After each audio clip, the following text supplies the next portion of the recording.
Assalamu alaikum. My name is Zainullah and my registration number is SP17 BSC080 and my topic is domestic violence in Pakistan. सबसे पहले हम देखते हैं domestic violence की तारीफ क्या है। डोमेस्टिक वायलेंस जो जिस्मानी और दिमागी तशद्दुद है जो किसी भी औरत पर उसके मौजूदा या पुराने इंटीमेट पार्टनर की तरफ से किया जाए, वो सब कुछ डोमेस्टिक वायलेंस में आता है। पाकिस्तान में डोमेस्टिक वायलेंस की तारीफ क्या है। वो तमाम काम जो किसी भी औरत, बच्चे या किसी दूसरे पर्सन के खिलाफ साइकोलॉजिकल और या फिजिकल अब्यूज़ या गालियाँ या तशद्दुद हो, वो सारा पाकिस्तान के लॉ में डोमेस्टिक वायलेंस की ज़ुमरे में आता है।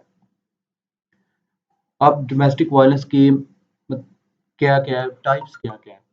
उसमें सबसे पहले अबडक्शन आता है, रेप, फोर्स्ड कन्वर्जन मतलब ज़बरदस्ती कन्वर्ट किया जाता है and marriage of women from minority community. जैसे हिंदुओं की लड़कियों को किडनैप किया जाता है, फिर उन्हें मुसलमान बनाया जाता है, फिर उनसे शादी की जाती है। ये सारा कुछ जो आता है वो सारा डोमेस्टिक वायलेंस में आता है। उसके बाद जो हमारे कल्चर में बहुत आम है वो है डोरी डेथ्स। जैसे जहेज़ के लिए जला दिया जाता है बहुत सी औरतों को। पाकिस्तान में हाई रेट है इसके बारे में कि जहेज़ के लिए बहुत सी औरतों को ज़िंदा जला दिया जाता है। एसिड अटैक उसके बाद में आते हैं, जैसे कोई भी लड़की किसी लड़की को मतलब मना कर दे कि मैं तुमसे शादी नहीं करूँगी, कि तो वो उसके एसिड फेंक देता है, तेज़ाब। ये भी पाकिस्तान में बहुत हाई रेट है। इसके बाद आता है हॉनर किलिंग। ये तो पाकिस्तान में बहुत आम सी चीज़ हो रही है अब तो। हॉनर किलिंग ये है कि इसमें किसी भी लड़की की कोई भी मतलब वो जैसे कोई वीडियो वायरल हो जाए या वो घर से भाग जाए, फिर उसके माँ-बाप या बहन-भाई जो जो भी होते हैं उसे पकड़ते हैं, फिर उसे मार देते हैं। ये सब हॉनर किलिंग में आता है और पाकिस्तान में ये भी बहुत हाई रेट पे जा रहा है। उसके बाद आता है डोमेस्टिक वायलेंस की वजह क्या है? सबसे बड़ी वजह पॉवर्टी है, जैसे गरीबी।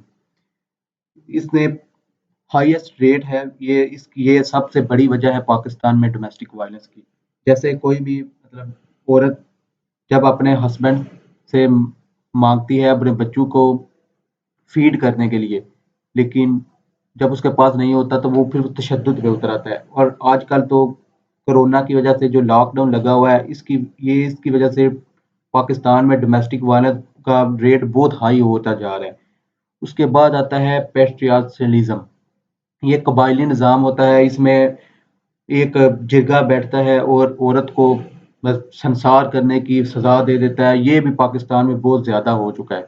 उसके बाद आता है चाइल्ड मैरिज। छोटी उम्र में जो बच्चों की शादी की कर दी जाती है, उस टाइम वो अनपढ़ होते हैं, ना उनके पास इतना कोई दिमाग होता है, ना मतलब कोई काम होता है। लेकिन जब उनसे ज़िम्मेदारी पड़ती है तो फिर वो जब ज़िम्मेदारी को बर्दाश्त नहीं कर पाते तो फिर उसके जो मतलब आउटकम आता है वो डोमेस्टिक वायलेंस की सूरत में आता है। उसके बाद जो एक्सटेंडेड फैमिली होती हैं, इसमें मतलब डोमेस्टिक वायलेंस बहुत ज़्यादा होता है। इसमें तो हैरेसमेंट और भी डोमेस्टिक वायलेंस की और भी बहुत सी किस्में, इसमें सारा कुछ इसमें आता है। उसके बाद आता है स्टैटिस्टिक्स। और पाकिस्तान में स्टैटिस्टिक्स बताते हैं कि 20 to 30% जो औरतें हैं उन्हें किसी न किसी किस्म के डोमेस्टिक वायलेंस का सामना होता है। और पाकिस्तान में तकरीबन 5000 औरतें हर साल मार दी जाती हैं इसी वजह से। इसमें डोरी आता है, एसिड अटैक और भी बहुत सी चीज़ें इसी में आती हैं। और जो तमाम जो होते हैं, जो विक्टिम्स होते हैं इसके डोमेस्टिक वायलेंस के, वो तमाम फैमिली मेंबर्स जो होते हैं। पाकिस्तान इस वक्त दुनिया में थर्ड मोस्ट डेंजरस कंट्री है औरतों के लिए। अफगानिस्तान और कांगो के बाद पाकिस्तान का नंबर आता है। उसके बाद आता है इसके औरतों पर क्या असर होता है। इसमें सबसे पहले होता है फिजिकल असर और मतलब जिस्मानी और दिमागी इसके लिहाज से इसके मतलब इम्पैक्ट आते हैं। जिस्मानी लिहाज से औरतों के हाथ पाँव बहुत सी मतलब कि जब डोमेस्टिक वायलेंस होता है तो उसमें बहुत सारे उनके अज़ा जो होते हैं वो टूट भी सकते हैं। और दिमागी लिहाज से उनका वो बीमार हो जाती हैं, मतलब पागल। उसके अलावा और भी बहुत कुछ होता है। उसके बाद बार्गेनिंग पावर आता है। बार्गेनिंग पावर, इसमें औरत के पास कोई भी इख्तियार नहीं होता। عورت بھاگ کے کہاں کہیں نہیں جا سکتی، کیونکہ جیسے ہمارے مطلب پنجاب میں یا دوسرے علاقوں میں وٹا سٹا ہوتا ہے، اس میں عورت اگر ایک عورت طلاق لیتی ہے تو اس کے مقابلے میں دوسری طرف بھی طلاق دے دی جاتی ہے۔ یہ ایک بہت بڑا مطلب ایشو ہے اس وقت پاکستان میں، یہ بھی اور ایک وجہ بھی ہے ڈومیسٹک وائلنس کی۔ وہ کون کون سی مطلب آرگنائزیشن ہے جو اس میں کام کر رہی ہیں، ان کے لیے ان میں بیداری آتی ہے، وائٹ ریبن ہے، لائر آف ہیومن رائٹس ہے، وار اگینسٹ ٹیم پاکستان ہے، ایسٹ سروائیور فاؤنڈیشن ہے، اور چین ہے، اور اس وقت ہمارے شہر گجرات میں ہے ہیومن رائٹس پروٹیکشن، وہ بھی اسی کام کے لیے کام کر رہی ہے۔ ڈومیسٹک وائلنس کی ایک اور بہت بڑی وجہ یہ ہے کہ پاکستان میں اسے ایک کرائم نہیں مانا جاتا، اور اگر کوئی مطلب رپورٹ لکھانے آئے تو اسے ٹال دیا جاتا ہے، مختلف بہانے بنائے جاتے ہیں۔ اسی وجہ سے پاکستان میں بہت بڑا ریڈ ہے جو رپورٹ ہوتا ہے، اور بہت بڑا جو ریڈ ہے وہ تو رپورٹ ہی نہیں ہوتا۔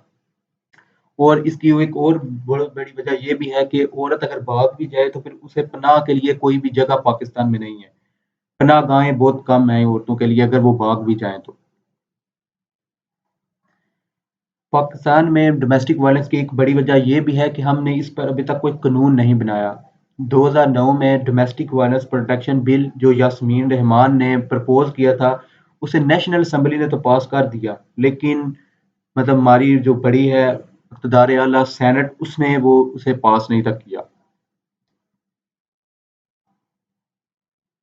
اسٹاپ ڈومیسٹک وائلنس، جیسے کچھ عرصے پہلے یہ ہمارا 8 مارچ کو ہوا تھا وہ عورت مارچ، اس میں ایک سائن یہ بھی تھا کہ ڈومیسٹک وائلنس کو بند ہونا چاہیے، لیکن پھر اسے وہ ایک کنٹروورشل بنا دیا گیا کسی اور وجہ سے، لیکن اس کے یہ مطلب پازیٹیو امپیکٹس پر نہیں دیکھا گیا، لیکن اس کے نیگیٹو امپیکٹس کو ہم نے کنٹروورشل بنا دیا۔ اس کے بعد آتا ہے یہ جو ڈومیسٹک وائلنس ہے اسے بند ہونا چاہیے۔ پاکستان نے ایک مطلب ہیلپ لائن بتائی ہے جو 1089 پہ آپ فون کر کے بتا سکتے ہیں اگر آپ کو ڈومیسٹک وائلنس کا سامنا ہے۔ اس کے علاوہ آپ قریبی تھانے میں جا کے رپورٹ کر سکتے ہیں، اس کے لیے وہ ہیلپ لائن کی آپ ہیلپ لے سکتے ہیں، اور آپ وزارت ہیومن پروٹیکشن کے ویب سائٹ پہ جا کے بھی اس کی آپ مطلب اپلیکیشن دے سکتے ہیں اس کے بارے میں۔